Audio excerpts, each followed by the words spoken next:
아버지이신 하나님. 먼저 우리 교회 비전 문장 또 주제 성경 구절 이어서 암송하겠습니다. 자, 비전 문장부터 시작. 하나님 말씀의 거룩한 리더십으로 그리스도인의 삶과 세계를 변화시킨다. 아멘. 사도행전 6장 7절 말씀. 하나님의 말씀이 점점 왕성하여 예루살렘에 있는 제자의 수가 더 심히 많아지고 허다한 제사장의 무리도 이 도에 복종하니라. 사도행전 6장 7절 말씀. 아멘. 자, 십자가 묵상 기도문 우리 같이 읽으면서 하나님 앞에 기도 올리겠습니다. 사랑의 주님, 오늘 하루 저의 삶을 돌아봅니다. 가정과 일터, 인간관계와 여러 가지 일들을 십자가의 사랑으로 살게 하소서. 십자가를 생각하며 죄와 허물을 회개합니다. 저의 부족함이 이웃에게 상처를 주거나 하나님의 일에 방해가 되지 않게 하소서. 십자가의 헌신과 희생을 닮아 십자가의 능력과 희망으로 살게 하소서. 피 흘리시며 죽기까지 우리를 섬기셨던 주님을 본받게 하소서. 하나님 나라의 도구로서 주소서. 모든 어려움과 걱정을 십자가 앞에 내려놓습니다. 오늘도 성령님의 음성에 민감하게 하소서. 십자가의 사랑으로 살게 하소서. 아멘. 하나님을 이제 성경에 여러 가지로 비유적으로 표현한 게 있습니다. 하나님을 도공으로 표현한 게 있어요. 하나님이 진흙으로 그릇을 빚으셨다. 구약 성경에 나오는 말씀이고 또 신약에서 사도 바울이 그 얘기를 합니다. 그러면서 그릇 만드는 이 토기장이, 도공이 하나는 식탁 위에서 쓸 그릇을 만들고 하나는 저 마당에서 쓸 그릇을 만들었는데 마당에서 쓰이는 그릇이 도공한테 왜 나를 식탁에서 쓰이는 그릇으로 안 만들고 이렇게 만들었습니까? 이렇게 불평할 수 있느냐? 뭐 이런 비유예요. 근데 이제 뭐 그 내용을 지금 얘기하자는 게 아니고 하나님을 토기장이로 비유하셨습니다. 근데 하나님이 진짜 토기장인가? 그건 아니고 그야말로 비유입니다. 그 다음에 내 아버지는 농부라 이런 말씀이 요한복음 15장에 나옵니다. 하나님이 진짜 직접 농사 지으시느냐? 그건 아닙니다. 그것도 비유입니다. 뭐 그런 비유가 성경에 여러 가지 많이 나와요. 또 예수님이 당신을 나는 목자다. 그리고 사람들을 양떼로 비유하죠. 여러분과 제가 양이 아니잖아요. 그러니까 비유입니다. 그런데 성경에 하나님을 가리킨 단어 중에서 아버지, 이거는 비유가 아닙니다. 물론 그분이 우리 육신의 아버지는 아니죠. 하지만 영적으로 그리고 근원적으로 따져 올라가면 육신까지 포함한 그리고 영적으로 모든 것을 다 포괄해서 보면 그분은 진짜 우리의 아버지셔요. 그러니까 아버지, 이거는 비유적인 말이 아니고 사실이 그런 거예요. 그래서 성경에서 가장 중요한 거는 하나님을 나타내는 말 중에서 가장 중요한 거는 아버지, 바로 이것입니다. 예수님께서 이 땅에 여러분과 저처럼 사람 몸을 입고 내려오셔서 그래서 우리에게 하나님의 형상대로 창조된 사람은 이렇게 살아야 된다. 그렇게 가르쳐 주셨어요. 그러니까 예수님의 삶이 이게 본입니다. 본, 샘플. 우리는 그대로 예수님 닮아가면 되는 거죠. 그러면 예수님이 하나님을 뭐라고 부르셨나? 그것도 우리가 닮아가면 되죠. 예수님이 하나님을 부르신 거는 제일 기본적으로 아버지 이렇게 부르셨습니다. 예수님이 이렇게 부르신 적도 있어요. 천지의 주제이신 뭐 이렇게 천지의 주제 뭐 이렇게도 부르신 적이 있지만 예수님은 기본적으로 하나님을 아버지 이렇게 부르셨습니다. 근데 그 아버지라는 게 유대인들, 이스라엘 사람들도 하나님은 우리 민족의 아버지시다 이런 생각을 가지고 있었어요. 근데 그럴 때 아주 친근한 내 아버지 뭐 이런 느낌은 아닙니다. 우리 민족 전체의 보호자시고 인도자시고 뭐 이제 그런 어느 정도 공식적인 의미에서 아버지시다. 근데 예수님이 아버지 그럴 때는 그 정도 의미가 아닙니다. 예수님은 하나님을 아빠 이렇게도 말씀하셨어요. 아빠, 이게 아람어 발음으로 아랍이 아니고 아람어 발음으로 아바 이렇게 발음해요. 그래서 우리말로 하면은 아빠 이렇습니다. 전 세계 언어 중에서요, 다른 나라 말인데 발음이 비슷한 것들이 있어요. 그게 상당히 많습니다.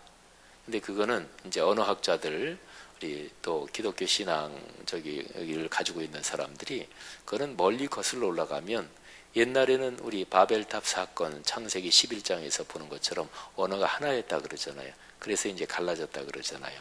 그래서 언어가 옛날에는 하나였다. 그리고 그거는 과학적으로 아주 심플합니다. 과학적으로는 너무나 이게 그럴 수밖에 없는 게 영어, 독어, 불어 이런 거 쭉 거슬러 올라가면 그거는 다 언어학적으로 라틴어, 헬라어 이런 데 이게 뿌리를 두고 있거든요. 또 수메르어, 또 무슨 고대 이집트 이런 언어 이런 거는 이제 히브리어 이런 거하고 이 언어 덩어리가 같습니다. 옛날로 올라가면 이게 단어가 이제 언어가 하나예요. 근데 거기에서 예를 들어서 지금 알파벳 문화권 같은 경우 보면은 라틴어, 헬라어, 라틴어 여기에서 이제 이렇게 말이 이제 서로가 갈려지고 변화된 거지요. 영어, 불어, 도구에는 같은 단어가 굉장히 많잖아요. 그러니까 언어는 사람이 점점 인구가 많아지면서 갈라지면서 점점 다른 말을 쓰게 됐는데 거슬러 올라가면 언어 수는 점점 줄어듭니다. 그러면 상식적으로 더 올라간다? 그러면 언어가 더 줄어들 거 아니겠어요? 그리고 사람이 이 지구상에 사람이라는 그게 창조론, 진화론 이거 얘기 안 하더라도 그거 지금 논쟁 안 하더라도 제일 처음에 인간종이 나타났을 때 그때는 숫자가 적었을 테니까 그때는 의사소통 언어가 하나였을 거 아니겠어요. 쭉 갈라지면서 여러 개가 된 거죠. 그래서 이제 세계 여러 나라에 비슷한 발음, 어떤 대상을 나타내는 비슷한 발음이 있는 경우가 상당히 많아요. 아메리카 인디언들이 있죠.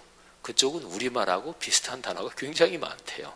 그건 이제 인종적으로 옛날에 인종이 저 시베리아 북쪽 또 중국 이렇게 해서 쭉 오다가 쭉 가다가 우리나라 한반도 쪽으로 이렇게 내려와서 산 종족이 있고 같은 종족인데 그때 베링 해협이 지금처럼 나누어져 있지 않을 때 알라스카로에서 건너가서 그래서 아메리칸 인디언 우리랑 인종이 같잖아요. 그러니까 언어가 같고 몽골 언어도 마찬가지 우리랑 같은 발음 이런 게 많아요. 문화적으로도 아기를 이렇게 뒤로 엎는다. 그거는 거의 몽골 우리 인디언 이렇게밖에 없다 그러죠. 보통 앞으로는 안 와도 우린 뒤로 엎고 또 비슷한 이런저런 게 그렇다 그러죠. 근데 어쨌든 아바 이게 아람어로 아빠 이런 말인데 예수님은 심지어 하나님을 아바 그러니까 아빠 이렇게 부르셨습니다. 하나님을 아버지로 부르는 것 또 하나님이 우리 아버지시다 이거를 가만히 생각하면 굉장히 이게 마음이 든든해지고 깊은 감동을 받을 수가 있습니다. 자, 제가 성경 본문 세 가지를 해놨는데 먼저 창세기 2장 18절부터 25절 보십시오. 이 본문 말씀은 제가 결혼식 주례할 때마다 이제 신랑 신부한테 주례사 하기 위해서 제가 선택하는 본문인데요. 근데 이거를 잘 보시면 18절 보면 사람이 혼자 사는 것이 좋지 않다. 그때는 아담 있는 상태인데 아담 혼자 사는 게 외롭고 쓸쓸해하니까. 그래서 18절 끝에 그를 위하여 돕는 배필을 지으리라 하시니라. 그리고 19절 한글 성경 번역에는 없지만 그래서 여호와 하나님이 흙으로 그런 접속사를 거기다가 넣어주는 게 헬라어 문맥이 그래요. 그러니까 하나님이 아담 외로움 해결해 줘야 되겠다. 그리고서 돕는 배필 지어줘야 되겠구나. 그래서 그 작업으로 흙으로 들짐승 공중의 각종 새를 만드신 거예요. 아담 쓸사람을 해결해 주려고. 그래서 이름도 짓게 하고. 그런데 19절 끝나고 20절 거기에다가는 무슨 접속사를 넣냐면 그러나 이런 접속사를 거기에다 넣으십시오. 하나님이 시도를 한 거죠. 그죠? 그런데 그러나 또는 그럼에도 불구하고 아담이 돕는 배필이 없었다. 이름을 줬는데 아담이 돕는 배필이 없으므로. 그리고 20절 끝나고 21절에 그래서 하는 접속사를 또 넣어보세요. 그래서 여호와 하나님이 아담을 깊이 잠들게 하시고 갈빗대나무를 취하고 하와를 만들고, 그래서 이제 아담의 외로움이 해결됐죠. 자, 이거는요 신학적으로 얘기하면 이게 사실은 좀 해석하기 어려운 구절이에요. 왜냐하면 하나님의 시도가 실패했네요. 그죠? 1차 시도로 문제를 해결 못 하셨잖아요. 외로움 해결해 주려고 흙으로 동물들 만들고 아담 데려오고 또 이름도 지어주게 하고 그랬는데도 아담의 외로움이 해결되지 않았습니다. 그러니까 하나님의 시도가 1차 시도는 실패했고 어떻게 할까 고민하다가 2차 시도를 했는데 다행스럽게 성공한 거지요. 근데 이게 신학적으로 해석하기 어렵다고 하는 게 하나님이 실수할 수 있나요? 하나님이 실패할 수 있나요? 그러지 않잖아요. 그러니까 이 구절은 그런 걸로 보면 이게 해석하기가 좀 쉽지 않은 구절이에요. 이걸 어떻게 이해해야 될까? 이런 거예요. 그런데 아버지 이 각도에서 보면 아주 간단합니다. 예를 들면 어떤 사람이 기업을 경영한다 그러세요. 회사에서. 회장이에요. 그러면 회사에서는 그 회사의 직원들한테는 지시하면 다 끝나는 거예요. 그잖아요. 어떤 사람이 군대에서 별 하나라고 쳐보세요. 그러면은 뭐를 한다 그러면 군대에서는 명령하면 다 끝나요. 근데 그 군대에 자기 아들이 있어. 근데 아들은 자기보다 하급자지만 아들이니까 아빠 말을 안 들을 수도 있어. 사람은요, 아버지는 자녀한테 말하자면 다른 사람, 아버지가 굉장히 능력이 있는 사람이라고 할 때 회사나 다른 영역에서는 아버지가 그렇게 할 수 있지만 자녀들한테는 그만큼 못할 수가 있어요. 이게 이제 부모가 자녀에게 대해서 가지는 또 어떤 관계 이런 거라고 볼 수가 있죠. 제 아무리 탁월한 사람도 또 제 아무리 일처리를 능숙하게 하는 것도 자기 자녀, 그거는 자녀이기 때문에 다릅니다. 예를 들어서 의사가 뭐 수술해야 될 일이 있다. 근데 자기 자녀 수술해야 될 일이 있다. 그럼 자기가 의사라도 자기가 집도는 못합니다. 그건 다른 친구 의사한테 뭐 저기 하든지 그러지. 그러니까 여기 창세기 2장에서 하나님이 아담을 만들어 놓으시고 아담이 외롭고 쓸쓸한데 하나님이 이걸 어떻게 해결해 주실까 하고 노심초사하고 이렇게도 해봤다 저렇게도 해봤다 이런 모습에서 우리는 아버지이신 하나님의 모습을 볼 수가 있습니다. 자상하고 그리고 어떤 면에서는 아담에 대해서 어쩔 줄을 몰라 하시는 해봤더니 안 돼요. 그래서 이거 어떡하나 뭐 이런 거죠. 이게 아버지 또는 자상하신 부모의 심정 그렇다는 거죠. 그래서 창세기 2장에서 우리는 하나님에 대한 어떤 그 색다른 이미지를 발견하는 거예요. 창세기 1장에서 하나님은 빛이 있어라 명령하니까 쫙 빛이 생기고 궁창이 생기고 물이 나눠져라 한마디만 하시니까 쫙 되고 말하자면 전능하신 창조의 능력을 가진 주권자 홀로 결정자 이런 모습을 봐요. 근데 2장으로 넘어와서 사람에 대해서는 하나님의 모습이 좀 다릅니다. 이거는 전능하신 주권자 절대적 결정권을 가진 분 이런 게 아니고 자상하신 아버지 이런 모습을 우리는 여기서 볼 수가 있는 거예요. 자, 그 다음에 마태복음 7장 7절부터 우리 11절 말씀까지 써놨는데 자, 아주 좋은 구절이지요. 우리 한번 의미를 깊이 생각하면서 또 하나님이 지금 나에게 주시는 말씀이다 이렇게 생각하면서 우리 같이 읽겠습니다.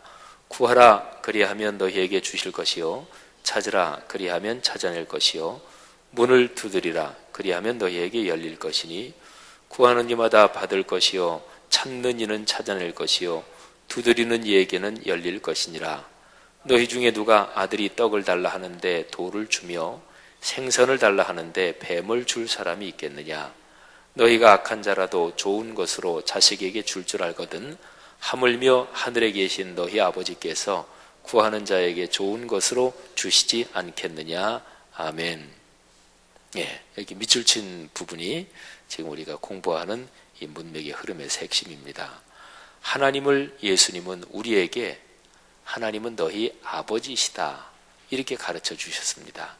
그리고 예수님은 3년 동안 제자들을 가르치시고 그리고 거의 사역을 마무리할 즈음에는 이런 말씀도 하셨어요. 내가 선생이고 너희는 제자, 또는 어떤 면에서 주님 이렇게 부르니까 제자들이 예수님을 주님 그렇게 부르니까 상대적으로 제자들은 말하자면 따르는 종일 수도 있잖아요. 근데 예수님께서 말씀하시기를 이제부터는 너희를 친구라고 부르겠다, 이렇게 말씀하셨어요. 그러니까 예수님께서 가르쳐 주신 하나님, 또 그분과 우리의 관계, 그거는 근본적으로 막 너무 엄위하고 도무지 우리가 감히 접근할 수 없고 이런 이미지가 아닙니다. 하나님은 너희 아버지이시다. 그분은 너희를 사랑하신다. 그리고 자상하신 분이고 세심한 분이시다. 그리고 나는 너희의 친구다. 이렇게 예수님은 가르쳐 주셨습니다. 그러니까 여기에서 이 기도에 대한 유명한 구절이잖아요. 근데 여기에서 아들이 떡을 달라 하는데 돌을 줄 부모가 누가 있느냐, 생선을 달라 하는데 뱀을 줄 부모가 어디 있느냐.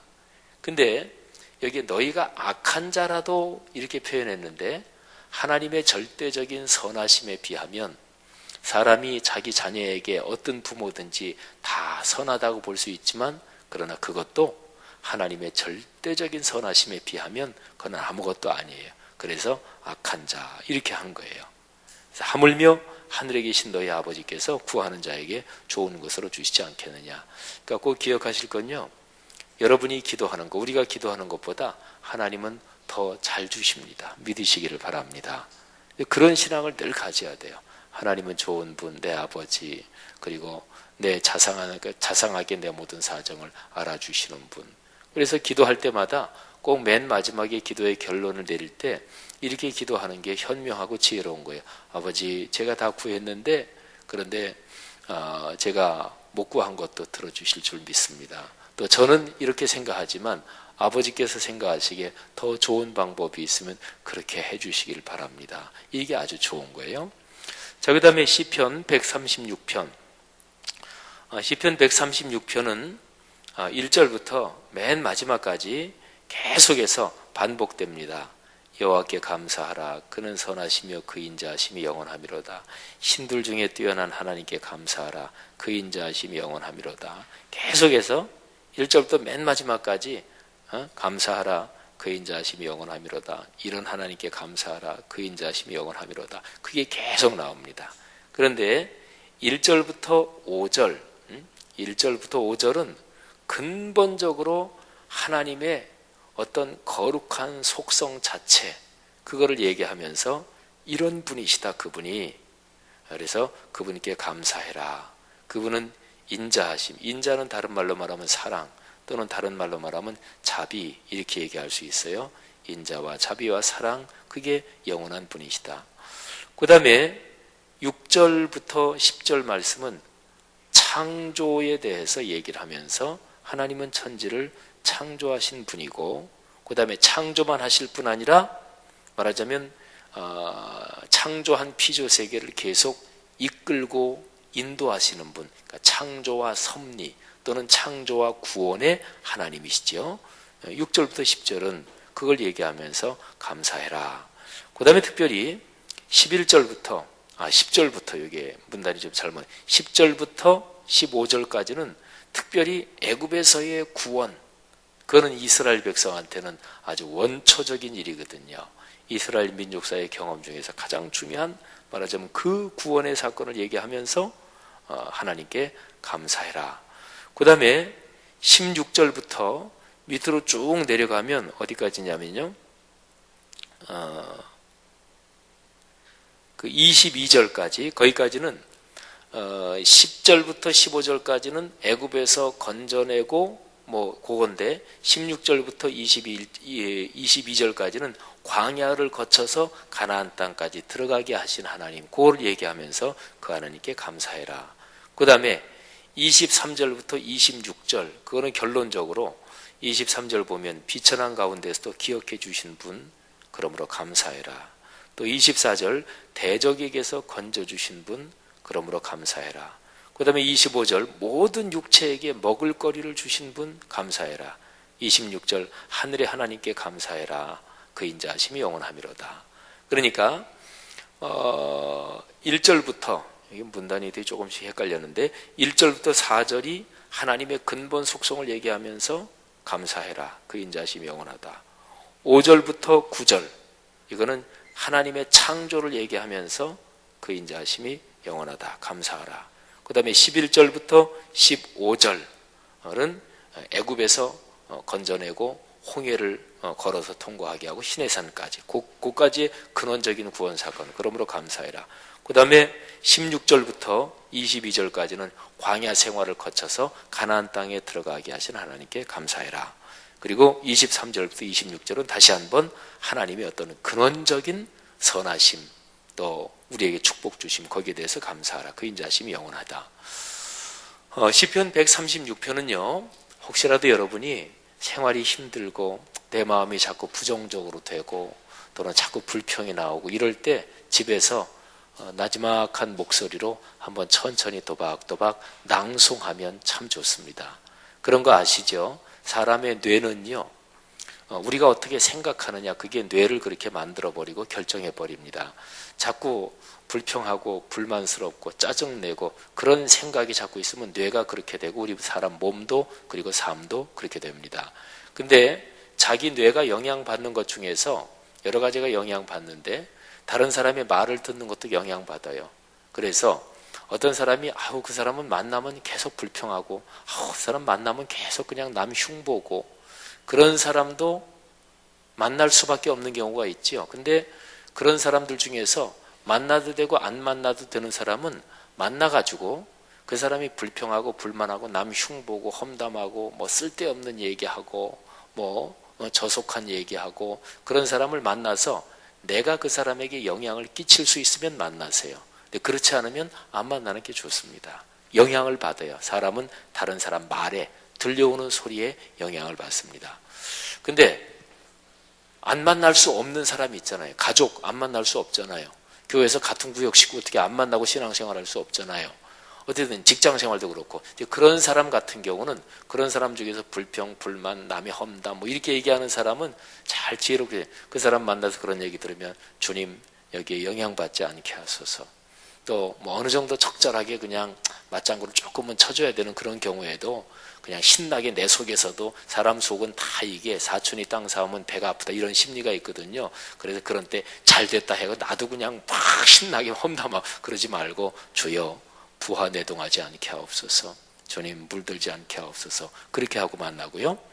그래서 여기 있는 대로 감사, 긍정, 찬양 이런 거를 내가 말해서 내 말 소리가 내 귀에 들리잖아요.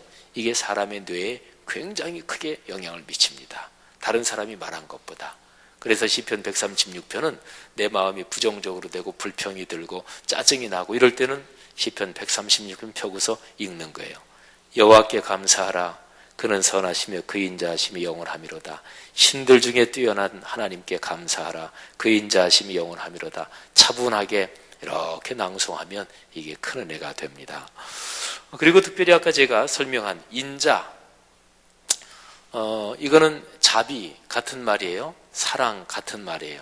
그런데 생각해 보세요. 우리 기독교에서는 하나님은 인자하시다. 이 말도 많이 쓰지만 기독교에서 하나님, 인자, 사랑, 자비 이 셋 중에서 제일 많이 쓰는 말이 뭘까요? 사랑이 제일 많이 쓰지요. 그런데 인자, 자비 이 말도 많아요. 제가 골로새서 3장 1절부터 4장 6절까지 그리스도인 삶의 위대한 대헌장 그거를 7주간에 걸쳐서 강의했는데 거기에서 그리스도인이 옷 입어야 될 거 그거 거기에 보면 5가지 옷 입어야 될 게 나와요. 긍휼과 자비와 겸손과 온유와 그리고 오래 참음. 거기에도 자비 나오잖아요. 그죠? 그래서 기독교의 성경에서도 자비 그리고 인자도 많이 쓰는데 아무래도 제일 많이 쓰는 단어는 사랑이에요. 그런데 불교에서는 무슨 말 많이 쓰죠? 자비. 그리고 유교에서는 무슨 말 많이 쓰죠? 인의 예지. 어질인자가 이게 불교 아니 유교 가르침의 핵심입니다. 그러면 참 재밌죠. 그죠? 사랑, 그리고 자비, 그리고 인자. 그러면 이게 기독교, 불교, 유교 세 종교에 다 공통점이에요. 그죠? 그러니까 성경 말씀은 모든 종교에서 기본적으로 좋은 거는 성경 말씀 안에 다 들어있어요. 다만 구원이 없다 뿐이지. 그래서 제가 하는 얘기가 다른 타 종교를 적대시하고 무례하게 대하고 그러면 안 돼요. 우리 사람은 살면서 타 종교를 가진 사람한테도 예의 바르게, 또 그 종교에서 불교에서 생명을 존중하는 거 그건 참 좋은 거다. 좋은 거잖아요, 그죠? 그러니까 좋은 거다. 유교에서 어질 인자잖아요. 어질게 다른 사람을 배려하고 이거는 유교의 가르침 참 좋다. 우리 기독교인이 그런 얘기도 해야 돼요. 그러니까 다른 타 종교에 대해서 무례하게 한다는 신앙이 좋은 것 같죠? 그러지 않습니다. 이게 신앙이 미숙한 거예요. 성경은 그걸 가르치지 않습니다. 어쨌든 사랑, 인자, 자비 이 세 가지 단어가 그런 점이 있다 생각하시고, 하나님을 아버지로 섬겨서 거기에서 삶에서 큰 복을 늘 체험하시기를 주님의 이름으로 축복합니다. 자, 기도하겠습니다. 이 시간에 한번 들은 말씀 가지고 잠시 기도하는데, 혹시 여러분 중에서 하나님 그러면 무서운 분, 또는 엄위하신 분, 엄격한 분, 그런 생각 혹시 가지고 계신 분 안 계십니까? 또 하나님 그러면 아주 가깝고 살갑고 친근하고 그런 게 아니라 하나님 참 좋으신 분인데 그렇게 가까운 느낌은 안 드는, 혹시 그런 분 계시지 않습니까? 앞으로 기도할 때 하나님을 부를 때 아버지 이런 말을 자주 써보세요. 아버지. 제가 축도할 때 언제나 예수 그리스도의 은혜와 하늘아버지, 이렇게 하늘아버지 표현 쓰잖아요. 제가 우리 교회 와서 처음 그 표현 썼더니 사람들이 이상하게 생각하더라고요. 그래서 제가 예수님이 가르치신 산상설교 마태복음 5장, 6장, 7장을 보십시오. 그건 예수님이 쓰셨던 언어예요. 보통 사람이 그 말을 잘 안 써요. 예수님이 가르치면 기본적으로 아버지예요. 하늘아버지. 이 마태복음 5, 6, 7장에 아주 명백하게 나와 있죠. 하나님을 아버지.